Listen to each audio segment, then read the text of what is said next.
but thank you for your time. And next up, we have Amanda Appel. Yep. So welcome, Amanda. Hello, Rory. It's a pleasure to be here. Excellent. And again, just another kind of fantastic talk. Really enjoyed your kind of transformation journey, which we were just talking about as well.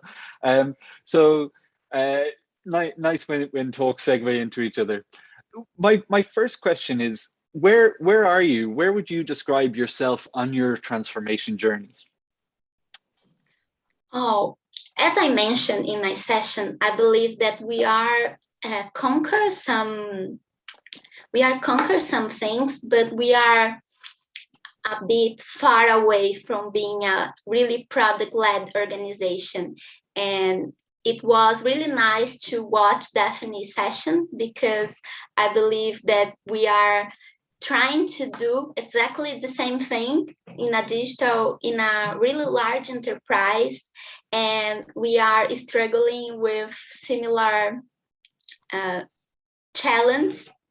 And it's been really nice to see how they are trying to approach and to do like a human-centric company. Excellent. So can you talk about the challenges that you faced? What are the biggest issues that you've had on your transformation journey?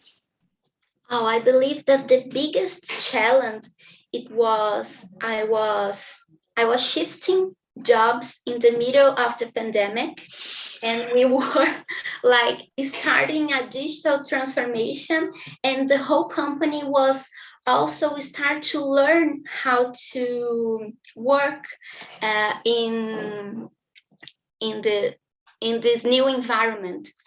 And as I mentioned, I believe that the first step in a digital transformation is try to understand the environment of the company and also the people that you are working with. So it was an extra challenge to do that online and virtually in that moment. So I believe this was like an extra challenge for me, and I try to create connections with the stakeholders and try to understand the cultural environment of the company. So it was, I believe, a hard time. Yeah, no, doing anything new during the pandemic has been a challenge. Yes, it um, is. you started off by saying transformation is a mindset change. So how have you managed? So from my personal experience, I've met people who don't believe that kind of new ways of working are better. They believe that the old ways of working are the best ways of working. So when you encounter those people, how do you start kind of trying to transition that mindset? Yes, it's an excellent question, and it's also a really hard challenge. And I believe that what you always need to do is start to conquer small battles, like proving that this new way of working could create more value for your customers and for your company. And I believe that you need to start small. So you could choose like a small feature, a small project to prove that doing in a different way, you could have better outcomes. And how did you personally get that? So I'll give you an example of a company I was working in. I found it very difficult to get buy-in to do it, even on the small project, to show that it could work. And it took many months of negotiations because everybody was afraid that it'll all blow up and then they'll have to pick up the pieces. So how did you get buy-in, even just to do your small kind of test and experiment?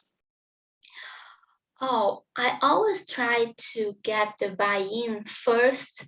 For example, I was passing through the same situation as you. And what I did, I proved myself as a competent leader, delivering what was asked about, and in the shortest time possible, and then start to showing and to sharing different ideas to do the project and the initiative.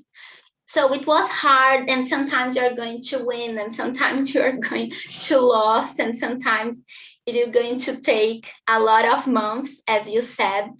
But I believe that once you got your first chance, you need to prove that you are going to create more value, and you need to prove that things work on this new way of doing. Excellent. I love that approach. The next question I have is kind of one that I've encountered then, because I've done that approach of like starting small, and then the next pushback I get is, oh, but they're just small changes. And how do you manage that, communicating the big picture of what you're trying to achieve, but also making sure that you're starting small, because you can't do a whole transformation everywhere at once. So how do you get that big picture sharing with the small picture changes? Yes, I believe that one of the most important things, and Daphne said before, and I also agree with her, is that you have to have the C level, the border buy in with you, and understand the importance of doing this digital transformation. And because it can be just one person wanting to do and wanting to change, you need to have the whole environment, all the staff and other stakeholders trying to do that change with you. And I believe that if you have those partners and if you gather allies from the company, maybe it's going to be easier. And of course, you are going to have like the product vision and the product strategy, but you need to try to implement that step by step and trying to take those opportunities to do different, and then incrementing with others. Great. One question that I often receive from audience members is, it's great, okay, we need to get the C-level buy-in and things like that. It's, well, I'm just an engineer, or I'm just a designer, or I'm just somebody, so how am I supposed to influence at that level? Like, what are the steps that what advice would you give somebody who doesn't have that relationship on how they can try to influence or get buy-in? Oh, I believe that everyone should try to change the process and try to implement new ways of thinking, of doing in every field, not just in a digital transformation in a company. So I believe that you need to gather allies and try to convince and negotiate with the people that work with, trying to showing that you are going to achieve the goals of the company, that you are going to achieve better and faster and with more quality, or really delivering what is expected from the customers. Excellent. So what parting advice would you give people who are starting on their own transformation journeys?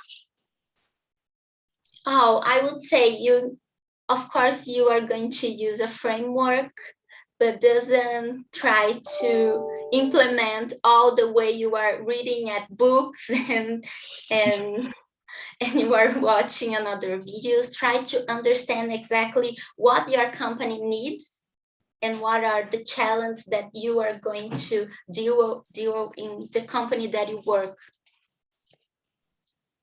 Brilliant. That's great advice.